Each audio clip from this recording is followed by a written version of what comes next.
Alors, ce matin, j'ai écouté sur France Culture une émission sur les mercenaires.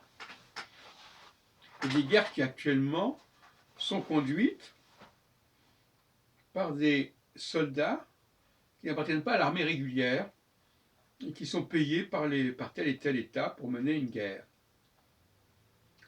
Et tout ça, ça nous renvoie à un ensemble d'activités qui, dans une société, ne sont pas assumées par la population locale.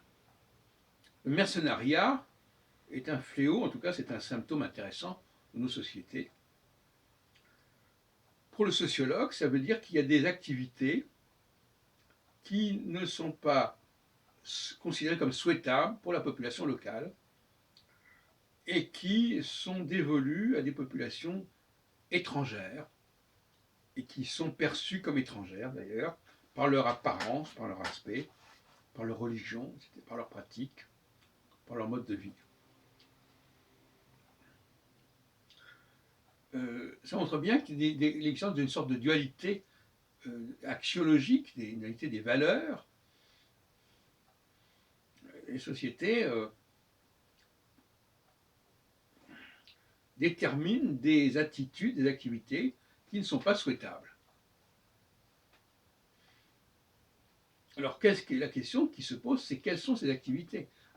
Quels sont les traits communs à ces activités? Et moi, je réponds, c'est la machine. C'est la machine, c'est l'utilisation de machines. Et Dieu sait si l'armée, le soldat, utilise des machines, tout comme le travailleur, le caissier, etc. Tout se passe comme si, dans une sorte d'inconscient collectif, si on veut, la machine est considérée comme l'ennemi dont il faut s'écarter, avec lequel il ne faut pas avoir de rapport, et qu'il ne faut pas servir et se servir. Bon, jusqu'à un certain point, bien sûr. Mais c'est bien là que se pose le problème, et on n'a pas suffisamment souligné cette question de la machine comme un élément corrupteur